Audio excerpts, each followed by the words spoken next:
अहम खबर, पेशावर डिवीजन में ड्रोन और क्वाडकॉप्टर उड़ाने पर पाबंदी आयद कर दी गई है। मौजूदा सिक्योरिटी सूरत हाल के पेश नज़र पाबंदी आयद की गई है, जबकि किसी भी किस्म की अफरादी या बदअमनी के खिलाफ या खतरात को रोकना है। एलामिया में कहा गया कि खिलाफ वर्जी पर दफ़ा 188 के तहत कार्रवाई होगी। पाबंदी 30 दिन के लिए नाफिजुल अमल रहेगी।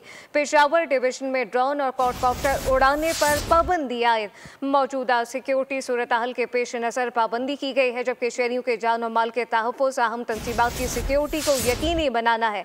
किसी भी किस्म की अफरा तफरी या बदअमनी के खतरात को रोकना होगा। एलामिया में कहा गया खिलाफ वर्जी पर दफ़ा 188 के तहत कार्रवाई होगी, जबकि पाबंदी 30 दिन के लिए नाफिजुल अमल रहेगी। पेशावर डिवीजन में ड्रोन और क्वाडकॉप्टर उड़ाने पर पाबंदी आयद कर दी गई।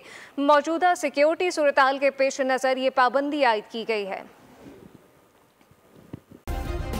सब्सक्राइब करें और बेल दबाएं ताकि कोई खबर रह न जाए।